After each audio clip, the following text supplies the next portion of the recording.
Muito bem, a conversa agora é sobre crônica. A gente vai falar desse gênero de produção particular do jornalismo opinativo.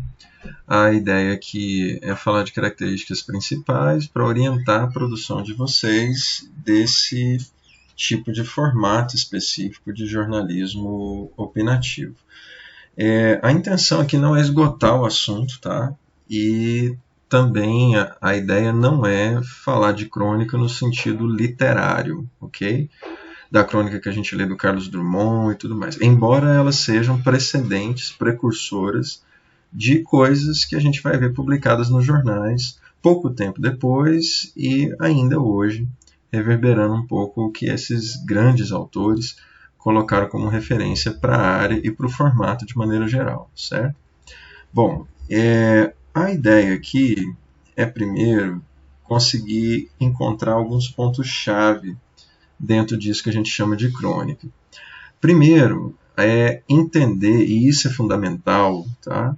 Que a crônica é uma cobertura, é um texto jornalístico, aqui a gente está falando da crônica jornalística, que cobre o cotidiano. Se as notícias, as reportagens, entrevistas ou os gêneros informativos mais tradicionais dos jornais conseguem cobrir as editorias do jornal, economia, política, saúde e tudo mais, o objeto de cobertura da crônica é o cotidiano, é o dia a dia, é a rotina, é tudo aquilo que escapa do que acontece no noticiário. É aquilo que o jornal não julga como importante ou relevante para ser considerado matéria a ser publicada no noticiário em geral, certo? Trata-se sempre de relato de situações pontuais, mas que têm conclusões ou que têm a intenção de passar mensagens que podem ser universalizadas. Tentando dizer de uma maneira mais simples, a crônica sempre vai falar de um relato de um ponto de vista muito particular, muito individual.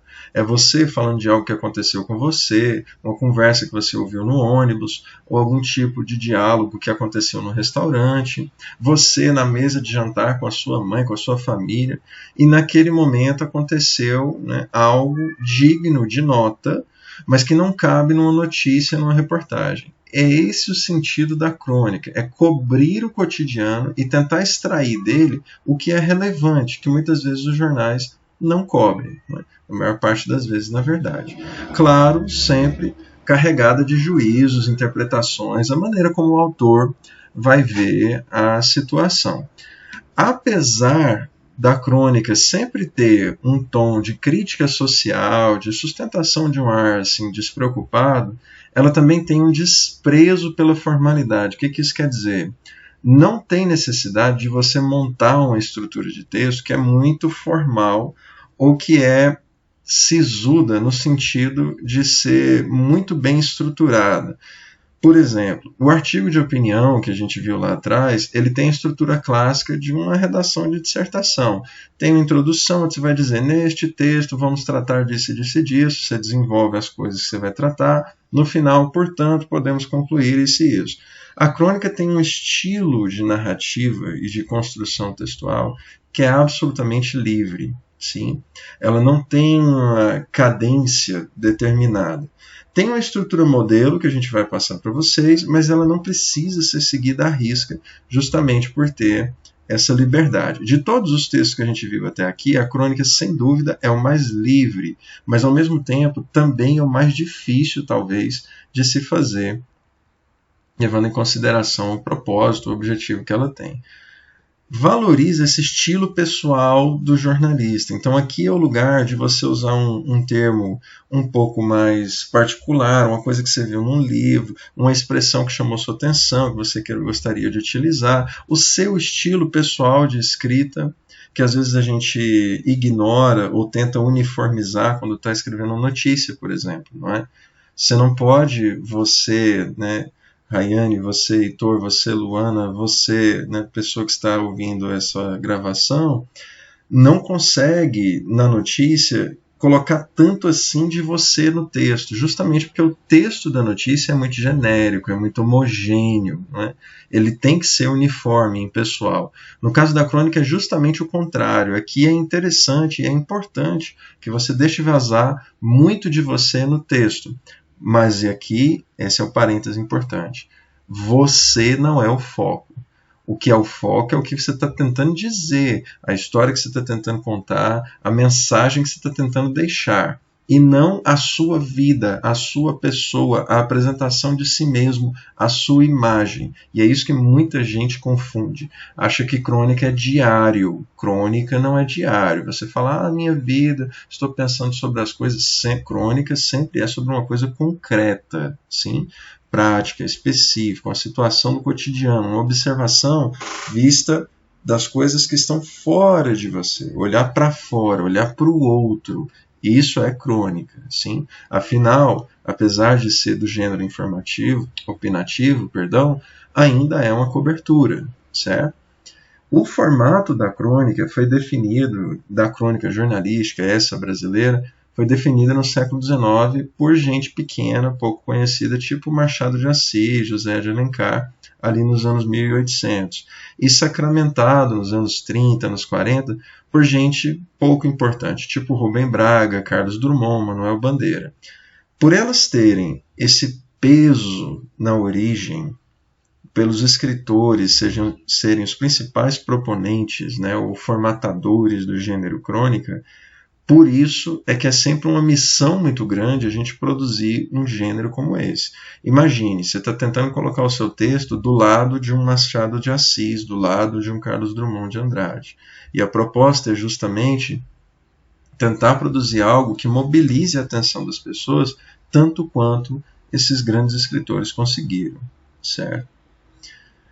Se a gente tentar chegar numa definição do que seja crônica, não é? Alguns autores, tipo esses três, Rigo Rodrigues e o Fortaleza, no artigo de 2019, vão dizer que o que mais caracteriza esse tipo de texto é a liberdade que ela possui para observar uma multiplicidade de discursos e significados amplos. Isso, em palavras bonitas, tentando traduzir para o nosso vocabulário mais simples, seria simplesmente possibilitar uma liberdade de composição. Você não está preso a necessariamente os significados diretos das palavras. Então, não tem tanta aquela chatice que a gente tem com vocês no texto de jornalismo, de dizer, não usa através de, porque através é quando você atravessa as pessoas. Usa por meio de, porque por meio é que quando você usa um intermediário para fazer alguma coisa. Essas oposições formais fazem mais sentido, esses excessos, né? Esse preciosismo com o significado das palavras, faz mais sentido em outros gêneros. Aqui, a crônica ela explora justamente a ambiguidade que algumas palavras têm, a expressão de uso popular que pode ser reapropriada num texto para significar outra coisa, e a gente vai tentar dar exemplos disso. O José Marques de Mello, grande nome, né, do jornalismo opinativo, vai dizer que o cronista que escreve bem é aquele que consegue produzir interesse no seu público, falando de uma coisa que está acontecendo ou que tem acontecido. É por isso que você não vai escrever uma crônica sobre uma coisa que é muito particular da sua vida, que para a pessoa entender a história que você está contando, ela teria que saber quem é você, o que você acha das coisas, quem é a sua família, quem são seus amigos, como é que funciona a vida ao seu redor. Não é isso. Crônica não é diário. É você escrever um texto que ressoe com as outras pessoas. Por que que, e aí indo para uma comparação, para a gente tentar entender isso melhor. Pensem num meme, sim? Por que que o meme ele ressoa com tanta gente de maneiras diferentes, com etnias diferentes, com idades diferentes, com formações diferentes? Porque ele consegue pegar exatamente aquilo que é comum para um monte de pessoas, independente do background, das variáveis sociais, econômicas que cada pessoa tenha. Exemplo, o meme da mãe que diz que vai tacar o chinelo no menino, não é, porque ele fez alguma coisa que não era para fazer, Esse tipo de situação é uma coisa pela qual muitos de nós passaram na nossa infância. Agora, nem tanto que essa coisa de bater na criança para educar tem sido muito discutida, mas de gente que tem 20 e poucos para trás, ainda é comum que se tenha esse tipo de vivência. Todo mundo tem essa vivência compartilhada da infância, da mãe sendo esse agente opressor, né? A estraga a diversão, aquela que bota de castigo, aquela que sempre está em cima, colocando ordem na casa ou na vida do filho. A gente montar uma história com isso, muita gente vai entender, porque ressoa com os hábitos, com as experiências pessoais de cada um.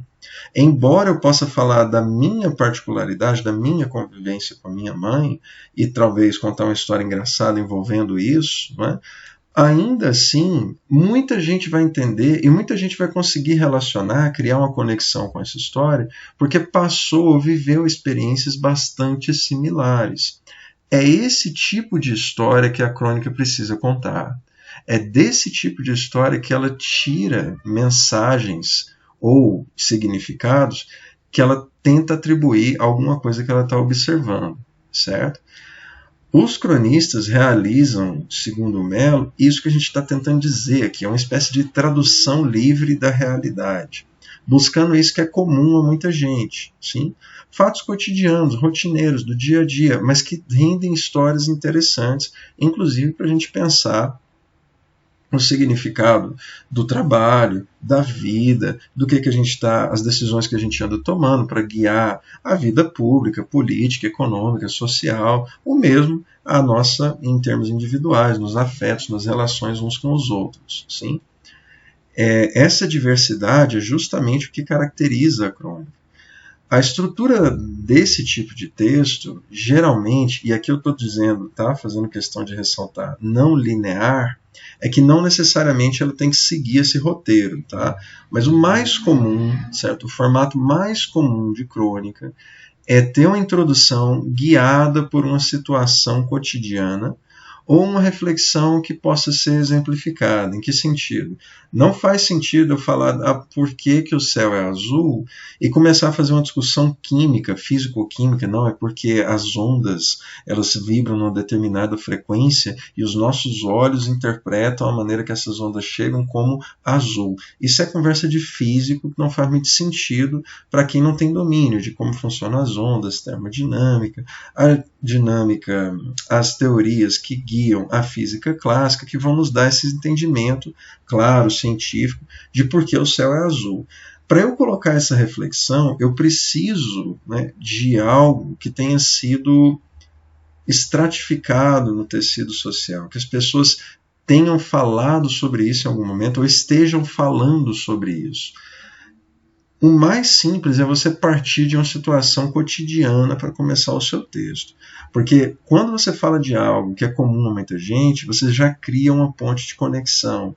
E aí é bem possível que o leitor continue ao invés de abandonar a leitura do texto.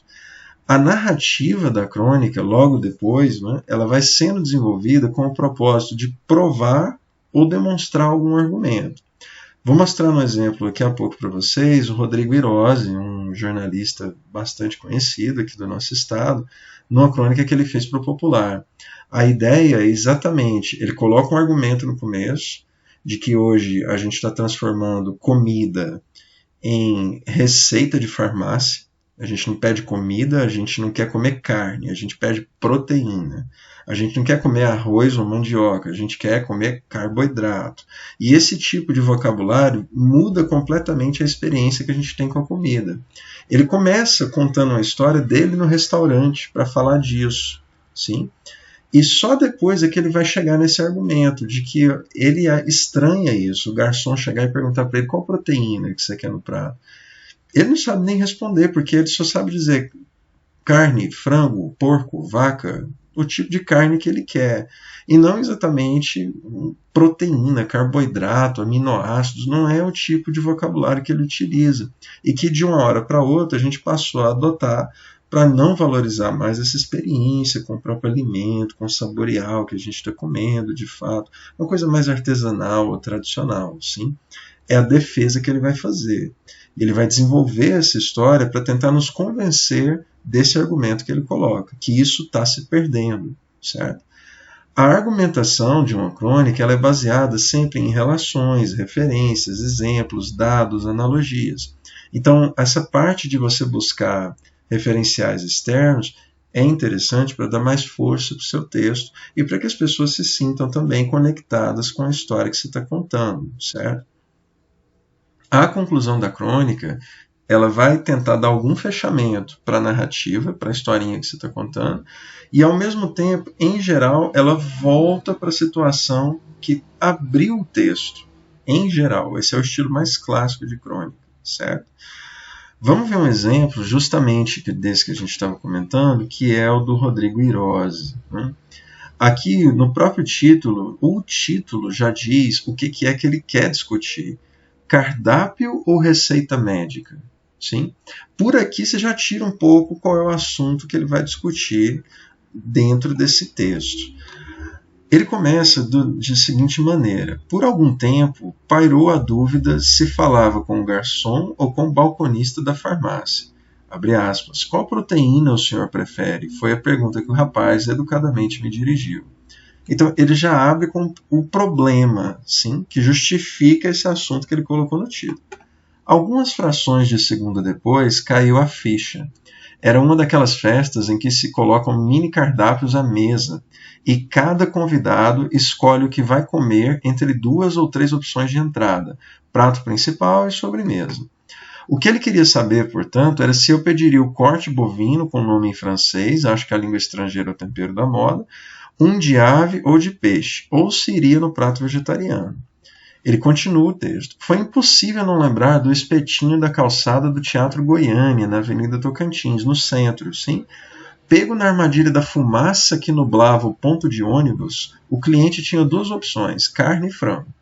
Carne, no caso, podia ser qualquer parte do boi, geralmente era uma mistura de muitas. E o frango, ao que parece, não entrava na classificação carne do vendedor.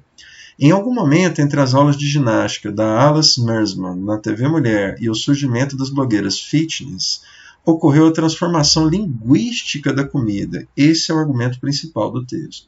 Certamente influenciadas por pesquisas científicas e pela popularização do nutricionista, veja que é uma crítica velada assim, a esse profissional, as pessoas deixaram de se alimentar e passaram a consumir nutrientes e substâncias. Você não come mais comida, você come proteína, carboidrato, aminoácido, esse tipo de coisa.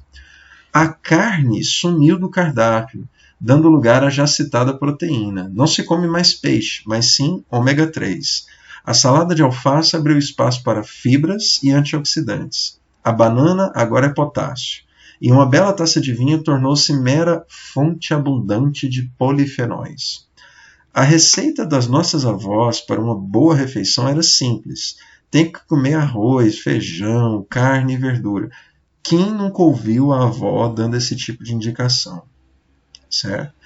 Esse tipo de trecho ou de recordação, que é pessoal, é dele, mas que conecta, assim, que reverbera com cada um de nós que estamos lendo o texto, ajuda a dar força para o argumento que ele está tentando construir, de que antes as pessoas antigas se preocupavam mais com o alimento em si, e ainda assim não faltava nutriente para ninguém, e ao mesmo tempo ele está mantendo você preso no texto, porque você tem interesse em algo que faz parte da sua realidade, das suas memórias, das suas vivências, da sua experiência, da sua história, certo?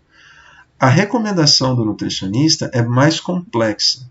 Precisa ter as porções corretas de carboidrato, proteína e fibras. Vejam como é diferente do que as avós diziam. A situação pode ser ainda mais complexa. A proporção de cada componente dos alimentos deve ser meticulosamente calculada a ponto de fazer o sujeito sentir saudades de quando precisava decorar a equação de Torricelli no ensino médio.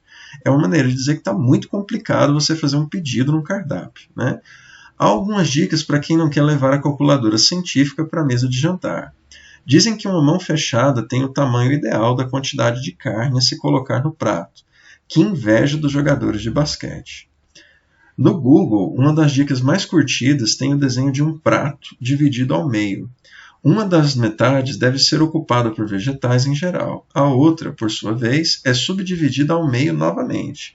Um lado para os carboidratos, de preferência integrais, ressalta o texto, e outro para proteínas, animais ou vegetais. Para facilitar a coisa, minha sugestão é imprimir a figura desse prato e botar no fundo do prato antes de se servir. Aí é só colocar os alimentos de acordo com a fotografia. Pode parecer esquisito, mas nunca mais se cometerá o erro de misturar arroz, macarrão e batata na mesma refeição.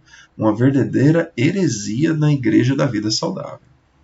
Jesus Cristo fez questão de sentar-se à mesa com amigos para tomar um vinho e comer horas antes do Calvário. Há 2.500 anos, Siddhartha Gautama ensinou que o caminho do meio é sempre o melhor caminho.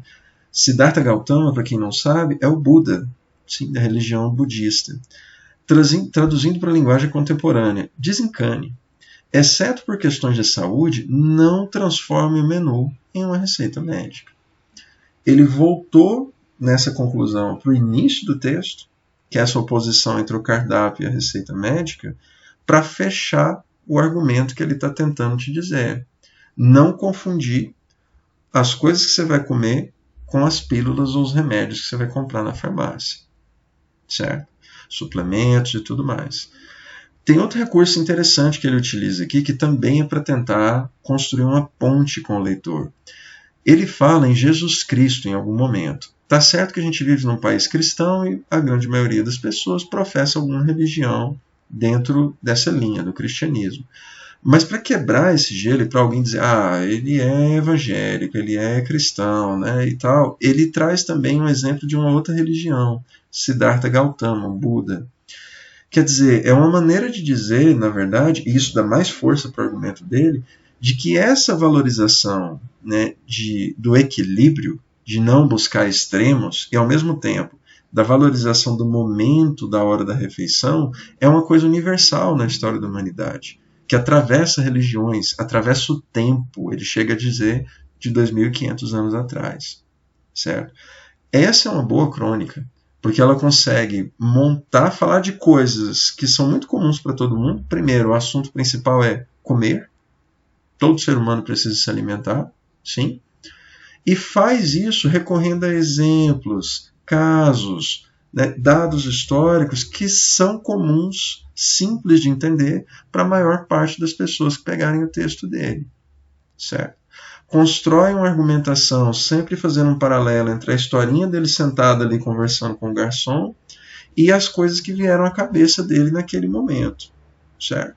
É isso que a crônica precisa conseguir fazer. Outro exemplo vem dessa daqui, de um veículo chamado Matinal, publicado pelo Juremir Machado, é um dos grandes cronistas do nosso tempo, não é? A nível nacional. Esse veículo é do Rio Grande do Sul, e aqui ele está falando de uma outra questão, uma outra situação, que é pegar um Uber hoje em dia. A crônica é para tentar dizer que está cada vez mais difícil pegar um Uber hoje. Ele vai contar uma história de que ele teve que pegar um Uber para ir para o aeroporto, que ficava mais ou menos a 1 quilômetro de onde ele estava, numa igreja, né? Perto da PUC, perdão, que é onde ele dá aula, né? Da PUC do Rio Grande do Sul. E aí foi muito complicado, porque o carro que aceitou estava parado na frente dele, exatamente como um táxi. Aí ele começa a se perguntar, os Ubers eles já estão tão profissionais que eles já sabem os pontos onde sempre vai ter gente para chamar. E aí qual é a diferença do táxi? É a de preço? Ele vai argumentar que não, porque o Uber ficou muito caro. Então qual é a vantagem? Considerando inclusive que o Uber em geral ele não tem a experiência de um taxista, que em geral são pessoas mais velhas, que conhecem os caminhos, e talvez inclusive possam ter mais a conversar com você durante o trajeto do que uma pessoa que trabalhando com Uber, assim, com frequência, ocasionalmente, e não de maneira fixa. Então ele vai tentar montar um texto com esse argumento justamente para tentar conduzir você a essa mesma conclusão dele. Aqui passando, no final, né, ele vai falar desse conto da carochinha de que o Uber Antes, o pessoal dava até balinha, vocês vão se lembrar disso, né? Você entrava no Uber, o cara perguntava, você aceita uma bala de menta, uma água, quer que ligue o ar e tal. Hoje o pessoal está meio, né, bem diferente dessa situação inicial do aplicativo lá atrás. Outro cronista bastante célebre no Brasil é o Nelson Rodrigues. E aqui é bem interessante porque é uma pessoa que trabalhava com jornalismo esportivo. O Nelson Rodrigues é considerado um dos maiores cronistas brasileiros em toda a história, porque ele tinha essa particularidade de conseguir pegar coisas que são comuns à maior parte dos brasileiros em termos de paixão por futebol e conseguir colocá-lo dentro da discussão de várias coisas que estavam na ordem do dia, que estavam movimentando a opinião pública. Vejam esse exemplo aqui de um texto dele, publicado em 56, não é, mais de 50 anos atrás, quase 70 anos atrás, falando aqui do O Berro Impresso das Manchetes. É um livro, né, onde reúne as crônicas dele, e publicado na revista Manchete Esportiva. Ele fala de um amigo dele que foi para os Estados Unidos e ele diz que o amigo dele volta dizendo que todo mundo nos Estados Unidos tem um psicanalista. Todo mundo conversa com um psicólogo, todo mundo faz terapia, sim. E aí ele dizia que para tudo que tinha um problema, o amigo dele falava, não, Freud explica. Né? Freud explica, para mesmo quando não, as coisas não tinham a mais rasa explicação, ele dizia, Freud explica. Porque Freud provavelmente deveria explicar. E aí ele vai fazendo essa elucubração no texto, né? Nossa, Freud realmente deve ser um homem genial, porque ele tem explicação para tudo, mesmo quando parece absurdo e a gente não consegue racionalmente imaginar uma explicação para aquele problema, para aquela situação, para aquela ação daquela pessoa. Em algum momento ele vai, no finalzinho do texto, dizer que só um Freud, um gênio do nível do Freud, explicaria a derrota do Brasil frente à Hungria, do Brasil frente ao Uruguai e, em suma, qualquer derrota do homem brasileiro no futebol ou fora dele.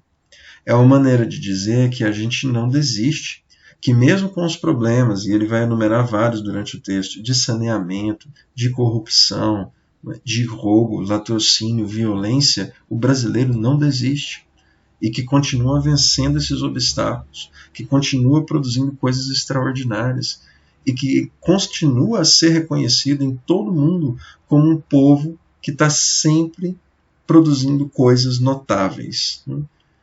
Isso, segundo ele, só Freud explicaria.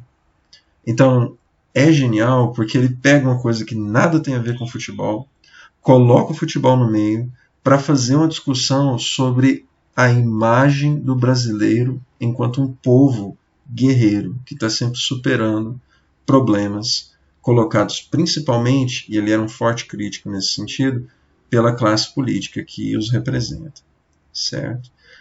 Excelente cronista também. Deixei para quem quiser dar uma olhada depois. Aqui eu vou mostrar algumas classificações de tipos de crônica, tá?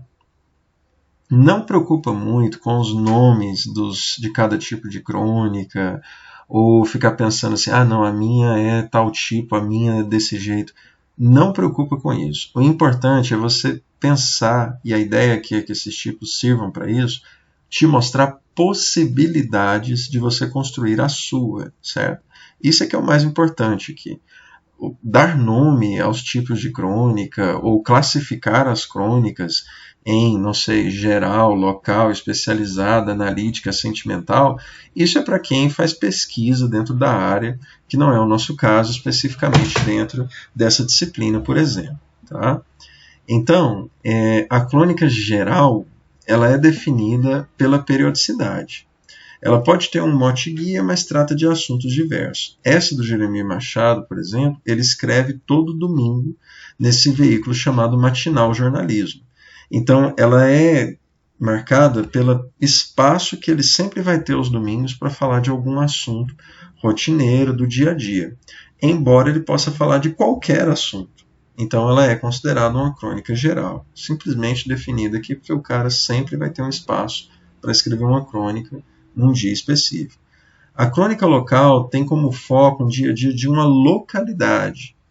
É muito comum, por exemplo, no Popular, até algum tempo, a gente tinha o Hélio Gaspari, que produzia umas colunas de bastidores e às vezes também produzia umas crônicas específicas sobre coisas da nossa terra.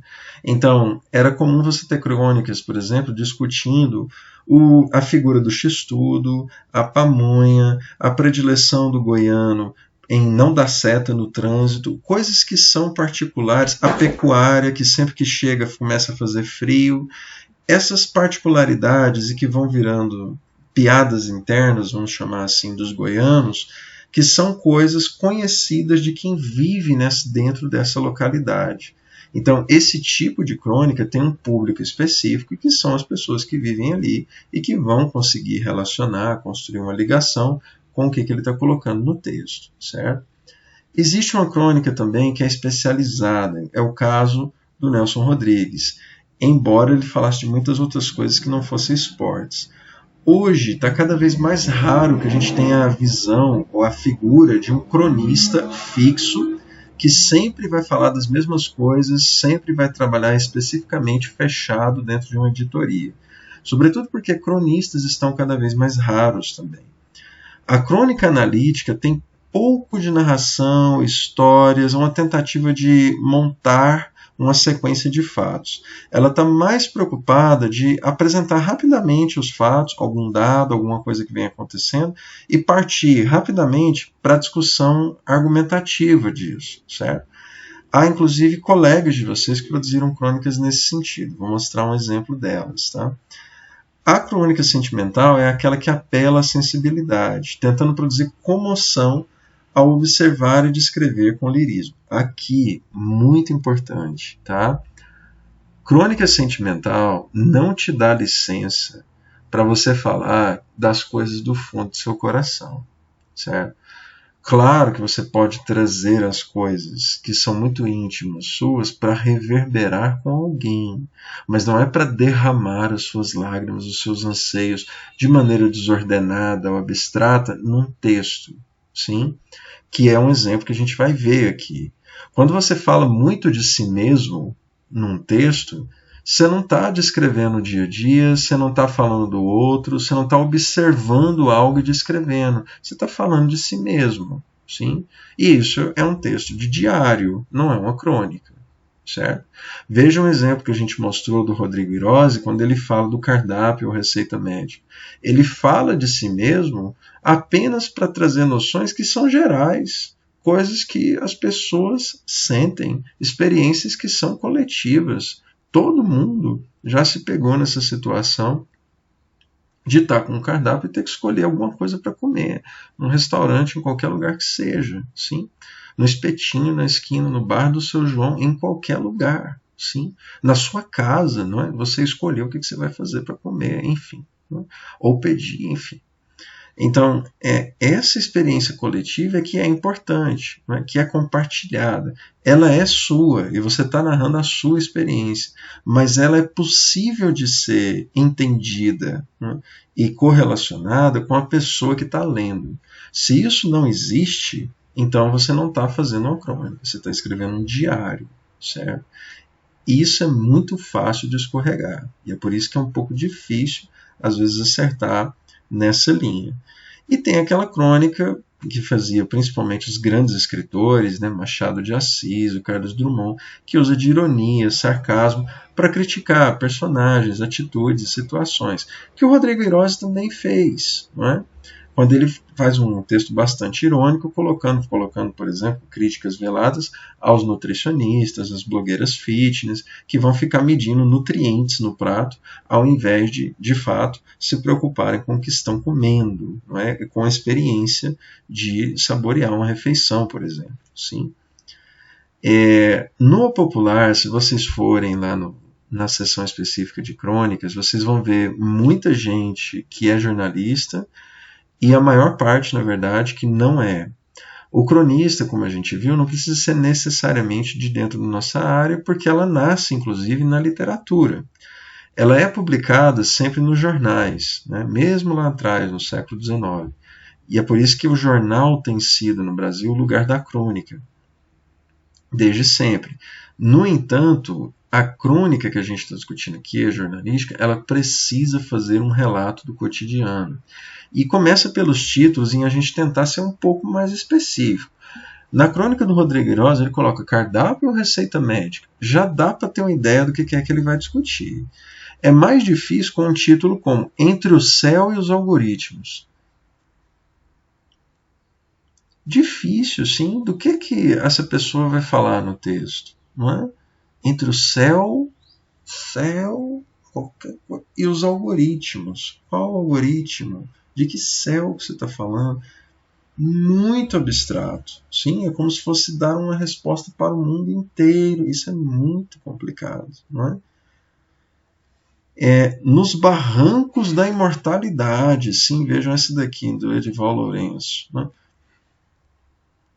que isso quer dizer? É quase, não sei, uma abordagem metafísica da vida. Não é nesse nível de profundidade. A crônica pode levar a uma reflexão profunda, mas ela parte de um fato, um texto, um relacionado, uma ocorrência muito rotineira, do dia a dia. Então a gente não tem que mirar lá em cima, numa mensagem elevada, filosófica.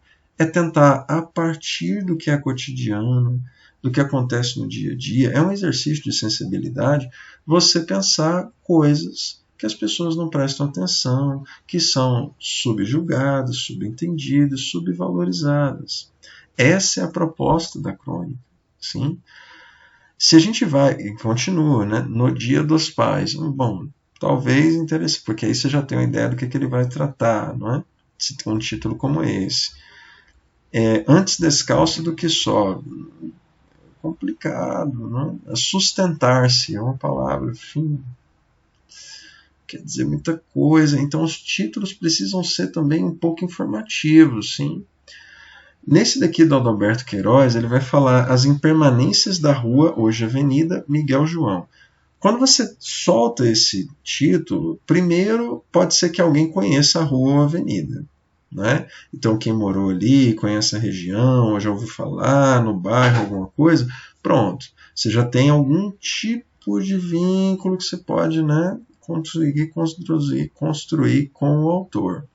Então tem um caminho aqui para guiar a leitura no sentido de construir um vínculo, certo? Nesse daqui, do texto de Caterine Moraes, eu gostaria de chamar a atenção para justamente a crítica que a gente estava fazendo sobre sentimentalismo e falar de si mesmo. Se você não está feliz, este não é o seu lugar. Pelo título, a gente não consegue entender assim, de qual situação exatamente ela está falando, né? É uma mulher que está infeliz no casamento e que quer abandonar. É alguém que mudou de cidade e que não está feliz em algum lugar, né? Literalmente, físico, e quer sair dele. É alguém que está num emprego novo ou que está mudando de emprego e que está sentindo que aquele, né, num lugar que vai fazer bem para ela. Muito abstrato ainda, né? Não está muito claro assim, do que ela está falando. Né? Então já fica um pouco difícil a gente construir uma relação aqui. No texto, vejam quanto é abstrato. Sim? Você precisa assim, literalmente fazer quase um exercício de guru para saber do que exatamente ela está falando, qual é o problema que ela está discutindo aqui.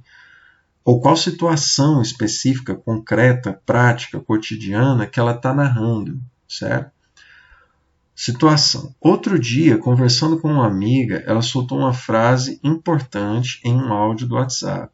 Se você não está feliz, esse não é o seu lugar. Tá, mas você estava discutindo o quê? Até agora a gente não sabe.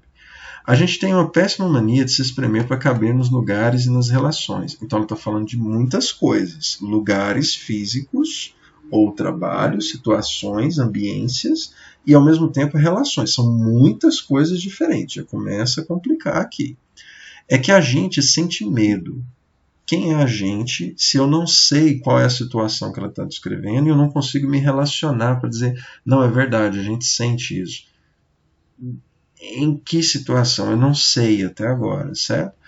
Medo de começar outra vez, de aprender de outro jeito. A gente tem pavor de pensar que somos substituíveis e vez ou outra permanecemos como sabendo que é hora de ir. E se a gente pudesse só pensar um pouco, recalcular a rota, criar novos planos e se permitir ser feliz, assim todo dia um pouquinho, mesmo que o processo fosse devagar. Ela já está falando de ser feliz, de se permitir, e a gente não sabe exatamente ainda do que ela está falando. Sim? É uma conversa vazia, abstrata, que parece horóscopo. Não é? Você coloca um discurso genérico sobre alguma coisa que você pode aplicar em basicamente qualquer situação da sua vida. Por isso é sedutor. Não é? Mas em termos de dizer assim, algo substancial, não está dizendo nada. Não é? Isso fica evidenciado no uso dos pronomes no texto. Veja quantos eus e frases conjugadas na primeira pessoa aparecem. Eu já me preocupei, eu não quero, o que eu mais gosto, com quem eu amo. É uma narrativa, uma construção do argumento que é muito pessoal. Sim? A pessoa está muito preocupada em falar de si mesma, da minha história, as coisas que eu já fiz, como eu ajo, como eu pretendo agir, o que eu quero fazer. Ok, mas assim, bota um textão no Facebook, escreve no seu diário, guarda embaixo da cama. Agora, escrever isso para alguém ler, não é? E tirar disso algo que seja comum a eu ou você precisava entrar em um pouco mais de detalhes. Né? Qual problema exatamente você está descrevendo aqui? Para que eu consiga criar uma relação, não é? Com o que você está tentando narrar. Se você não diz ou não entra em detalhes, que é muito misterioso assim no ar, eu não sei do que você está falando. Sim? E efetivamente, lendo o texto, eu não sei. Né? E esse é o problema, é a maneira mais fácil da gente escorregar na crônica. Partir para um relato pessoal, assim, sobre eu mesmo. A maneira de você não errar isso é sempre se perguntar do que é que eu estou falando aqui. Eu estou contando uma história minha, com a qual as pessoas entendem exatamente o que aconteceu e tudo mais, sem que eu precise entrar em muitos detalhes, não é? Como no caso do Rodrigueiroz, ele estava no restaurante fazendo um pedido, você entendeu isso. Ele não precisa entrar em detalhes de escrever a borda da mesa, qual era a cor do prato, que roupa que o garçom estava usando. Nada disso importa. Ele está apenas colocando uma situação comum, cotidiana, pela qual todos nós passamos, ou já vimos num filme, alguma coisa nesse sentido, e a gente consegue relacionar. Aqui não tem discussão de uma situação específica. A pessoa está falando genericamente sobre sentimentos que ela sente. Entendem a diferença? Certo? Isso é que é fundamental. Quer dizer, eu não sou impossível. Aí vai entrar um parágrafo inteiro para ela falar de si mesma. Eu faço isso, eu faço aquilo, eu não faço. Para ela provar para você que está lendo que ela não é impulsiva. É quase como se ela estivesse falando com o psiquiatra, com o analista, com o psicólogo dela. Sim? Tentando dizer algo, provar para si mesma. Bom, aí você fala com o seu psicólogo, você escreve no diário, né? Você escreve um textão, você pensa consigo mesma. Agora, falar assim abstratamente sobre você mesma, para mim, me interessa uma coisa com a qual eu consigo me ver, me relacionar, e com você entrando em detalhes sobre qual situação exatamente você está narrando. Sim? Uma coisa completamente diferente é você ter o olhar indicado para o outro. Essa é outra dica fácil para escrever uma crônica e não errar. Você pode usar suas impressões, os seus sentimentos sobre as coisas para fazer descrições das coisas externas, não que estão dentro de você. É claro que você vai ter que colocar reflexões, suas opiniões no texto, e claro, em certo sentido, isso é um pouco de você no texto. Mas você não está orientando, você não está escrevendo o texto olhando para dentro de si mesmo. Você está olhando para fora, para as pessoas que estão aí. É o caso dessa crônica aqui, Alegria de Menino, da Carla Jaime. Ela começa dizendo, ele chega e os sorrisos afloram. Cumprimenta as recepcionistas no centro de reabilitação, onde nossos horários às vezes coincidem, e demonstra saber o nome de cada uma. São várias, tem animação contagiante, espontânea de menino. Não poderia ser diferente, acaba de completar 3 anos. Tinha 2 quando comecei a desfrutar do brilho que irradia nas nossas manhãs. Seu nome é Joaquim, dele sei apenas isso e a idade. Também sei que a mãe o acompanha às sessões de terapias, onde respeito e carinho são evidentes na relação de ambos. ela está falando aqui das visitas que ela faz a um centro de reabilitação e tratamento de pessoas deficientes. E ela está descrevendo uma figura de um indivíduo, uma personagem, que é esse menininho que ela vê lá toda vez que ela vai a esse centro. Então, essa descrição é cotidiano, são pessoas que ela vê todo dia. Como você que anda no ônibus, ou que pega um carro e vai para um lugar, ou que passa sempre na frente da mesma loja, e sempre vê as mesmas pessoas ou as mesmas coisas acontecendo, e consegue tirar disso uma reflexão interessante para as pessoas.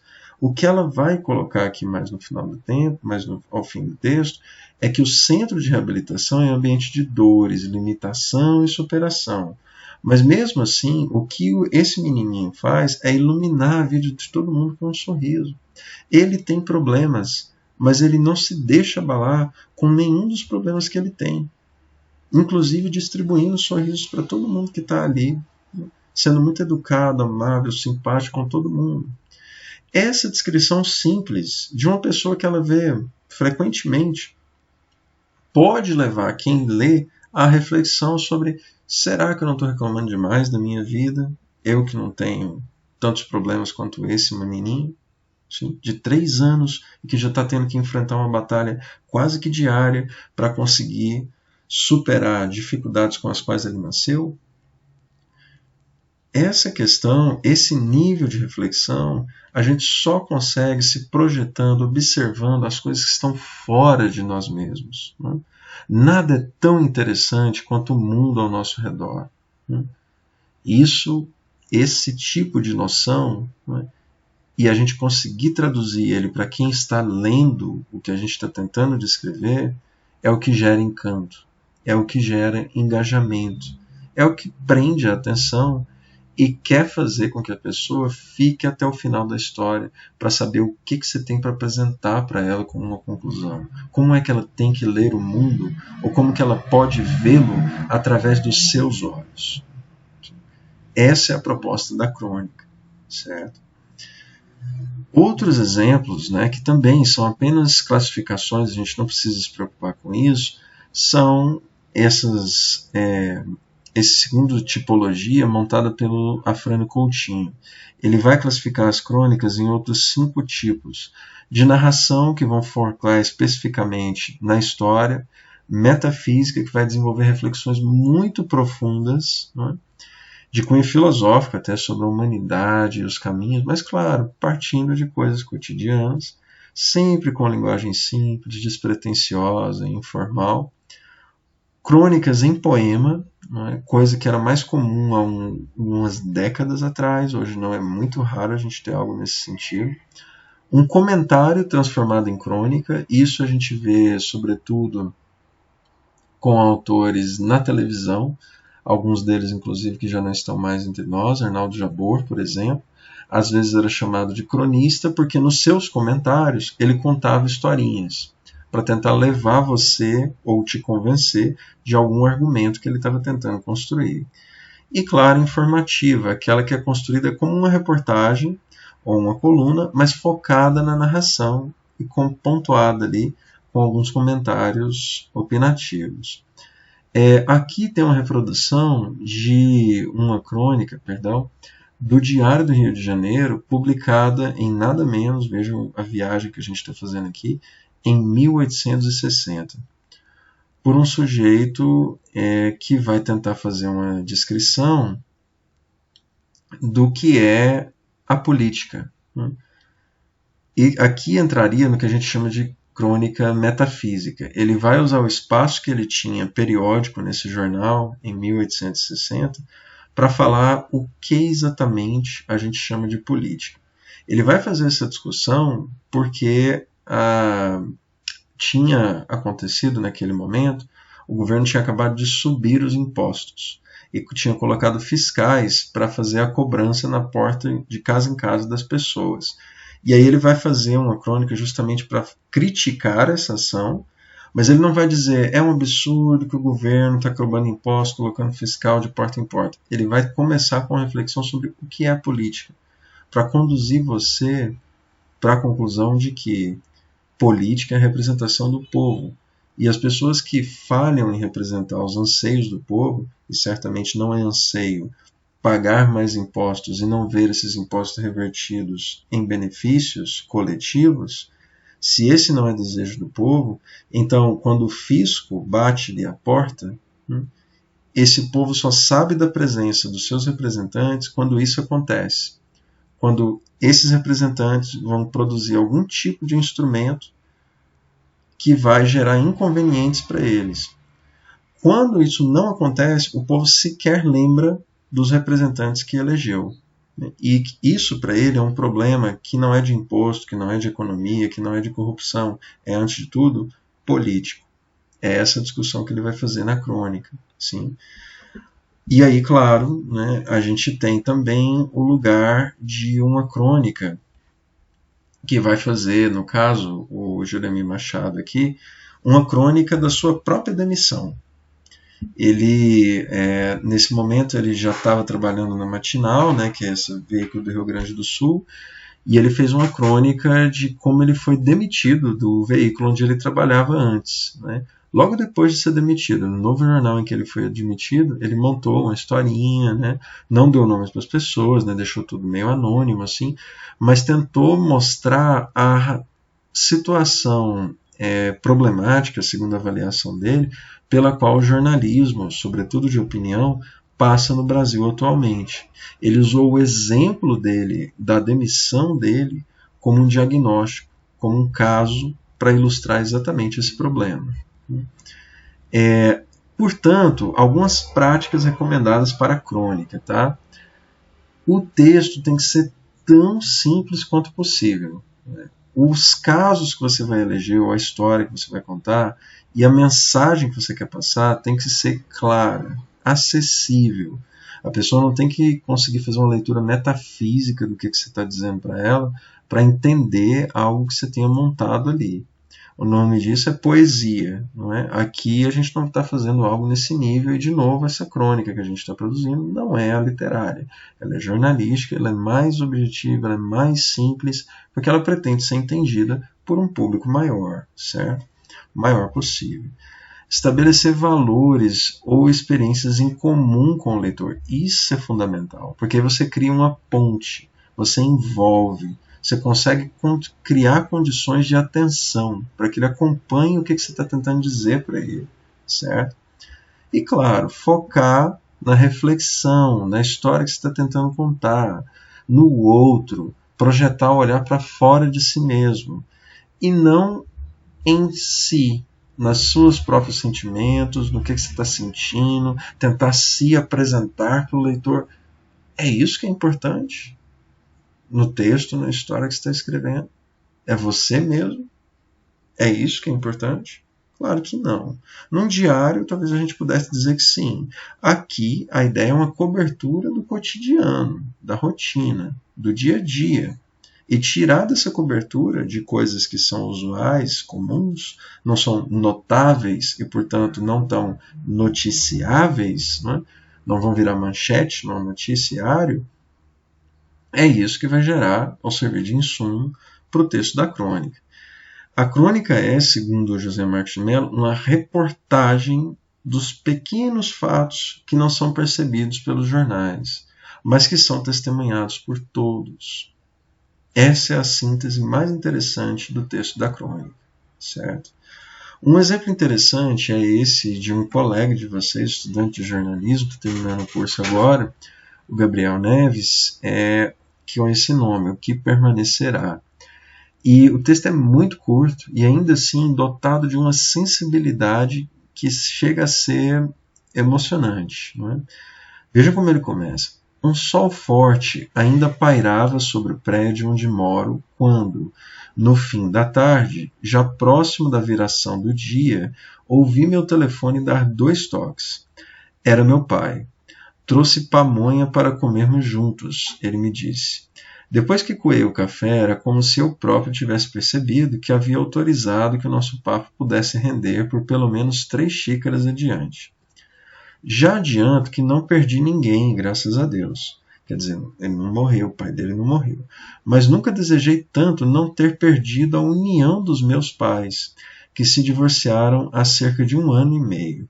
Soa confuso até para mim mesmo esse tilintar constante que a ausência dessas figuras unidas no meu dia a dia faz.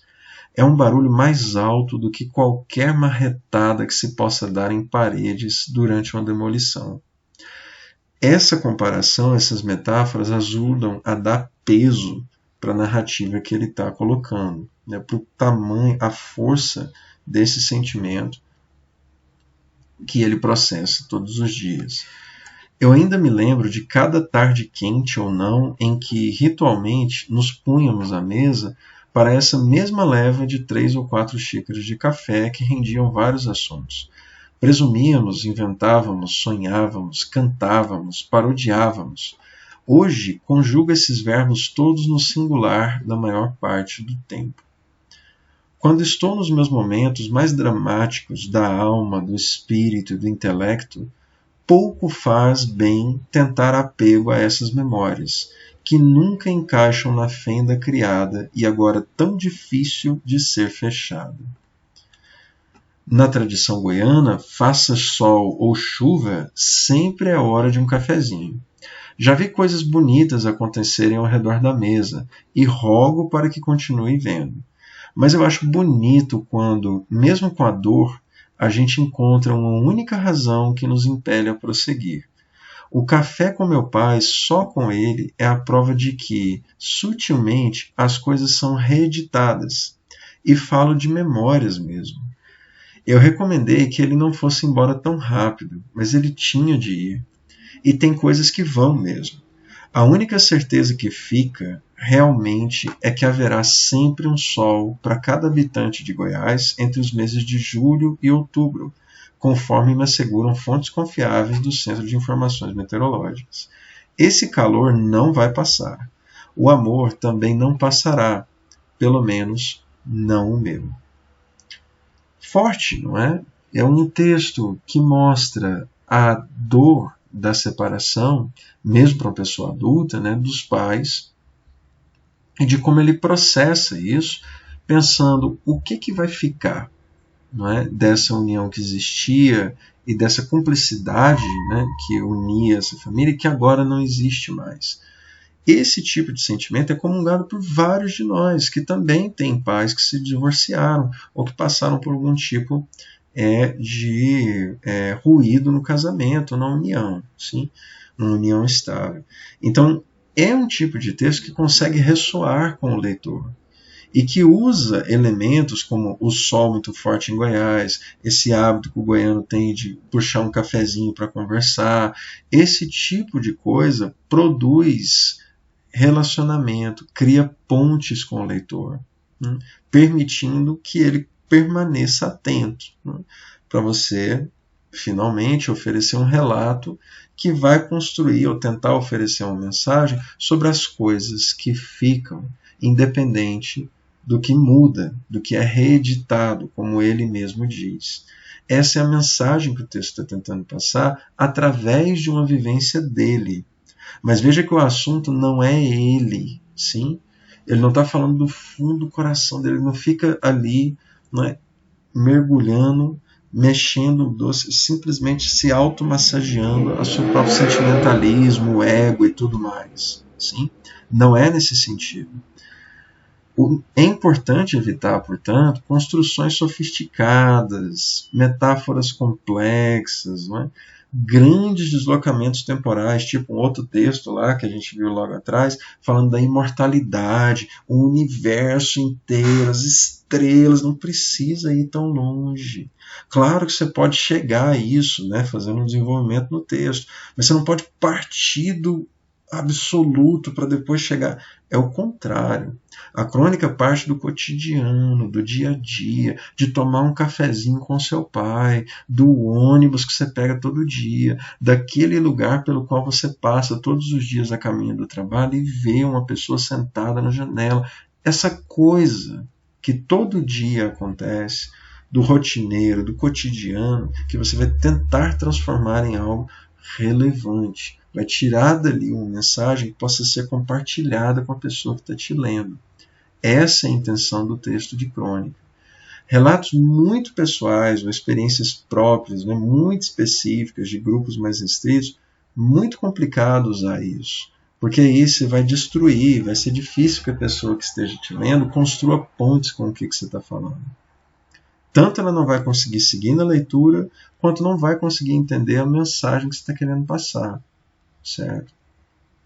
E claro, uma investigação de crônica muito preocupada em mostrar as fontes, aqui publicado no diário tal, etc. A gente pode até fazer a crítica nesse momento aqui do texto dele, em quando ele fala: sempre haverá um sol para cada habitante de Goiás entre os meses de julho e outubro. Enfim, conforme me asseguram fontes confiáveis. Poderia terminar aqui. Ele chega a dizer do Centro de Informações Meteorológicas. Quebra um pouco o ritmo. Concorda? Você está falando do pai, ele com o café, a separação, né? E aí, de repente, Centro de Informações Meteorológicas. Quebra o ritmo da leitura. Você tira o lugar do encanto, da conexão sentimental que ele está tentando montar aqui. Sim? Então, há interesse aqui, na verdade, é você manter um ritmo de leitura fluido, não é? Confortável. Um outro exemplo, que é o último, é esse de um outro colega de vocês, também estudante de jornalismo, um texto fantástico, que tem 4 parágrafos. 4 parágrafos. Que ele deu o nome apenas de Diásporas. Né? O título, talvez, pudesse ser complementado. Né? Veja como ele começa. Minha bisavó não nasceu em Goiás. Veio com a família de Araxá. Se estabeleceram na antiga Vila Boa de Goiás. Meu bisavô também não era goiano. Tinha apenas 9 anos quando saiu de Macambira, interior do Sergipe, e atravessou um sertão de Deus, cheio de vales de terra seca e lágrimas. Meu avô nasceu em Bom Jesus da Lapa, Bahia. Viajou quilômetros vestindo faixas e andrajos no colo de Dona Maria, sua mãe, que não era virgem e tampouco a ele era algum Messias. Na travessia, trocaram o burro pela carroceria de um caminhão que recrutava trabalhadores para as fazendas de Goiás.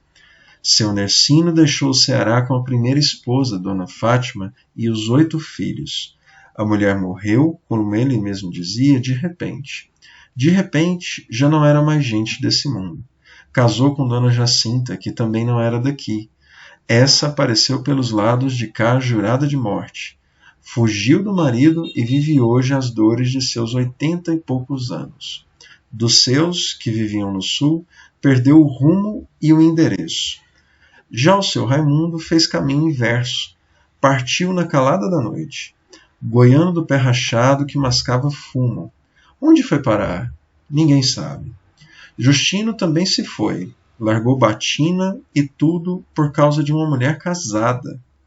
Dizia que não via futuro por aqui. Bobagem. Foi embora com medo de vingança. Quem partiu casto, como chegou, foi o holandês, Cornélio, padre de estirpe, coisa mais rara do mundo. Chegou moço, evangelizou e foi-se velho. Queria ver as tulipas florescerem uma última vez. Quando nascemos, adentramos em um mundo em movimento. Vidas novas dão seus primeiros passos na construção de suas histórias, enquanto as vidas velhas tratam de escrever o último parágrafo. E não há pausas. São entradas e saídas em narrativas entrecruzadas, que às vezes entramos no começo, outras no meio e muitas já no fim. Estamos sempre encaminhadas, saindo ou voltando de lugares. E embora tracemos caminhos diferentes, o destino final é sempre o mesmo. Ele vai em direção à nossa última diáspora, a qual todos percorreremos um dia, a morte. O texto é muito bom, porque ele consegue, primeiro, te prender pela narrativa, contando uma história que é da família dele, sim, dos seus ancestrais, como é que eles vão, né, encontrando caminhos diversos para cada das opções de vida que eles fazem, para cada um deles, como se relacionam pais e mães, ou os papéis que eles vão assumindo ao longo da narrativa que ele vai construindo, e que, na verdade, independente das opções que cada um tenha feito, todos vão ser conduzidos para o mesmo fim, que é esse, a morte. Então, os julgamentos que a gente vai fazendo ao longo do texto, no final, é como se o autor desse um soco no nosso estômago e dissesse: sabe isso aí que você ficou achando do padre que pegou a mulher casada? Não importa. Ele vai morrer exatamente como o outro, o holandês, que seguiu na linha eclesiástica, sendo padre a vida inteira, de maneira reta e escorreita. Todos vão chegar no mesmo lugar, a morte. Sim. E isso cria, de certo sentido, condições de igualdade para todos nós. Então, é um texto muito interessante, curto, não é? Rápido, simples de ler, com frases muito curtas, que consegue contar uma história que é da família dele, mas que todos nós temos das nossas próprias famílias. Esses encontros e desencontros, não é?